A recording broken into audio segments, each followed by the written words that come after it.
Okay, here we go. This is my first ever attempt at a YouTube video, so I expect it to be thoroughly terrible.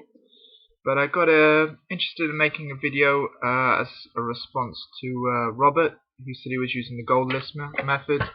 I've been following him since he's been learning Thai, and on the Polyglots page, which is a really good Facebook page to be on.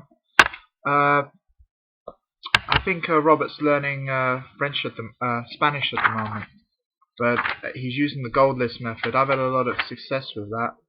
If you look here, we've got a good page of what I've done.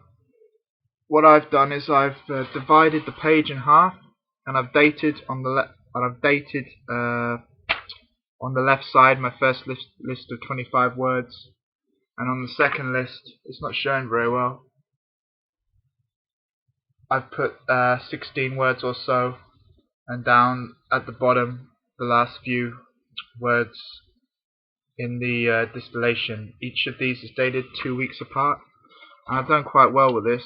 It's very beneficial to use a really great big book for these. It's a lot more inspiring. It just so happened that this one has just the right amount of pages for the source material I was using.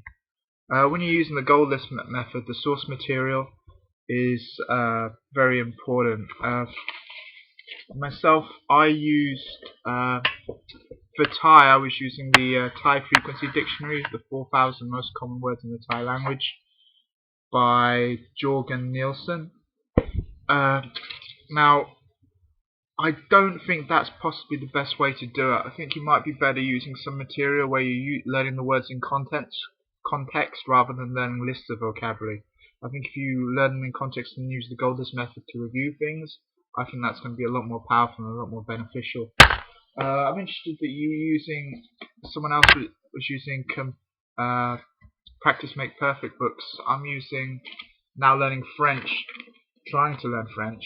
It's a lot harder than Thai or Mandarin in my opinion. I'm using this Complete French All-in-One Practice Makes Perfect. Should help me with my grammar and putting sentences together.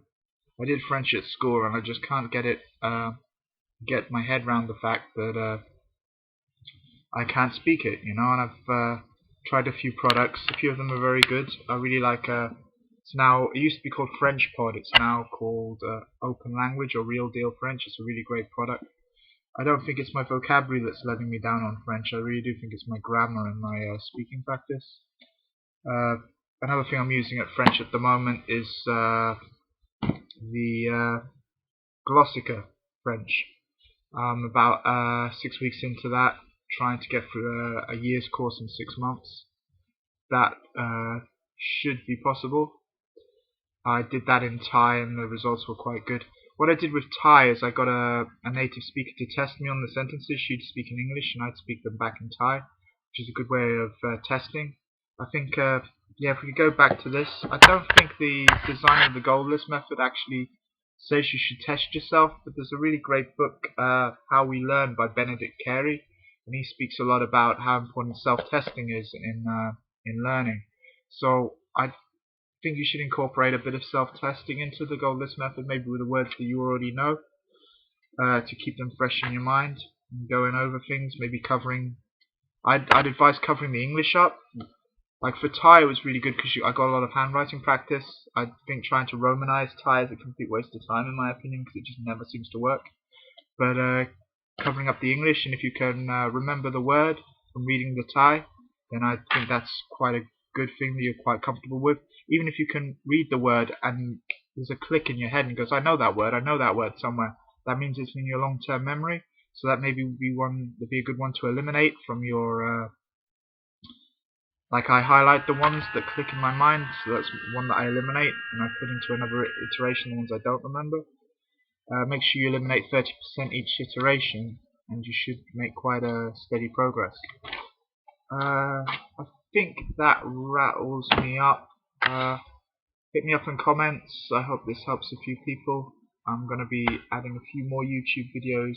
I think I'm going to do a lot more speaking practice on YouTube with my French, because great thing about Thai is Pi is a very cheap language to learn in that you can have access to a native speaker or a professional tutor about half the price as you would be looking for a French tutor. French tutors seem to be a bit more expensive. Okay, so that wraps me up. Hit me up in comments. Thanks.